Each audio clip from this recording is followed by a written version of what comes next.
Welcome to Pastor Andrew's Inspirations. If you enjoy these videos, please click on the red subscribe button below and the bell for more. Welcome to our online church, a congregation made up of many from around the world.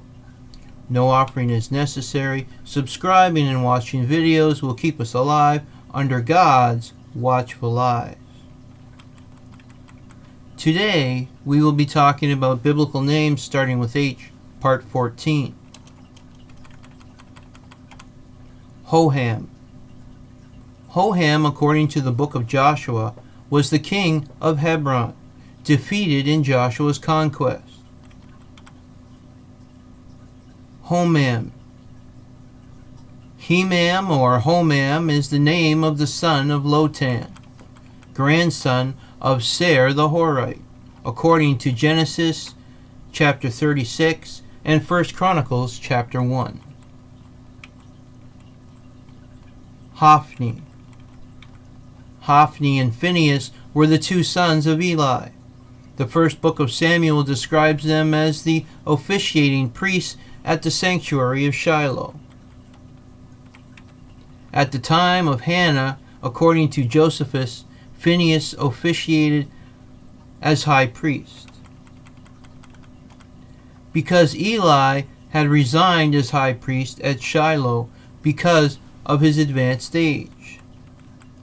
In the biblical narrative, Hophni and Phineas are criticized for engaging in illicit behavior, such as taking the best portion of the sacrifices for themselves or having sexual relations with the sanctuary's serving women.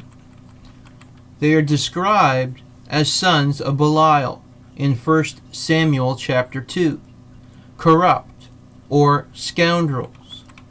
Their misdeeds provoked the wrath of Yahweh and led to a divine curse, being put on the house of Eli, and they later both died on the same day, when Israel was defeated by the Philistines at the battle of Aphek near Ebenezer. The news of the defeat then led to Eli's death in 1 Samuel chapter 4. On hearing of the deaths of Eli and Phineas and of the capture of the ark, Phinehas' wife gave birth to a son, whom she named Ichabod, meaning expressing departed glory, before she herself died in 1 Samuel chapter 4. In the Talmud, some critics argue that Phinehas was innocent of the crimes ascribed to him, and that Hophni alone committed them, though Jonathan ben Uzziel declares that neither was wicked. This part of the biblical narrative, in which the crimes are imputed to them, should be regarded as having a figurative meaning. Fitting to another part of the books of Samuel, Ichabod had a brother, Ahitub, that he is referred to as Ichabod's brother rather than as another son of Phinehas.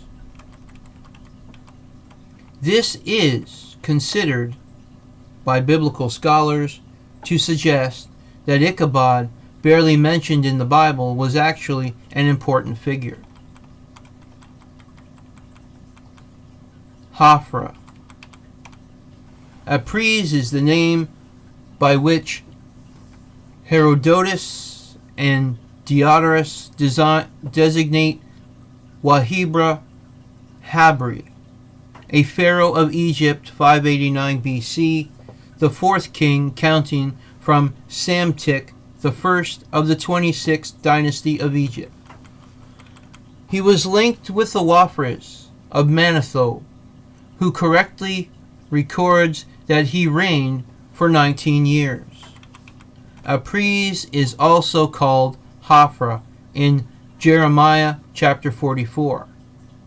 Apries inherited the throne from his father, Pharaoh Psamtik II, in February 589 BC. Apries was an active builder who constructed additions to the temples.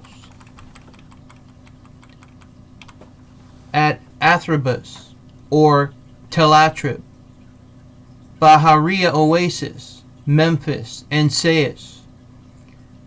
In year 4 of his reign, Apries' sister, Anknes-Nefereber, was made the new god's wife of Amun at Thebes. However, Apries' reign was also fraught with internal problems. In 588 BC, Apries dispatched a force to Jerusalem to protect it from Babylonian forces, sent by Nebuchadnezzar II in Jeremiah chapters 34 and 37. His forces quickly withdrew, however, apparently avoiding a major war with the Babylonians. Jerusalem, following an 18-month-long siege, was destroyed by the Babylonians in 587 or 586 BC. Apries' unsuccessful attempt to intervene in the politics of the Kingdom of Judah was followed by a mutiny of soldiers from the tactically important Aswan garrison. According to classical historians, Apries campaigned in the Levant. He took Sidon and terrified the other cities of Phoenicia, that he safeguarded their submission. However, this supposed submission was likely short-lived. While the mutiny was limited, Apries later attempted to protect Libya from incursions by Dorian Greek invaders, but his efforts backfired fabulously, as his forces were mauled by the Greek invaders. When the defeated army returned home, a civil war broke out in the Egyptian army between the indigenous troops and the foreign mercenaries. The Egyptians threw their support to Amasis II, a general who had led Egyptian forces. In a highly successful invasion of Nubia in 592 BC under Pharaoh Psamtik II, Apries' father, Amasis quickly declared himself Pharaoh in 570 BC. Apries fled Egypt and sought refuge in a foreign country. When Apries marched back to Egypt in 567 BC with the aid of a Babylonian army, he never reclaimed the throne of Egypt, as he was likely killed in battle with Amasis' forces. Alternatively, Herodotus holds that Apries survived the battle, was captured and treated well by the victorious Amasis, until the Egyptian people demanded justice against him, whereby he was placed into their hands and strangled to death. Amasis thus secured the kingship over Egypt and was then its unchallenged ruler. Amasis, however, reportedly treated Apries' mortal remains with respect, observed the proper funeral rituals by having Apries' body carried to Sais. He was buried there with full military honors. Amasis, the former general who had declared himself pharaoh, also married Apries' daughter, Kedeb-Nathir-Benet II, to legitimize his accession to power, while Herodotus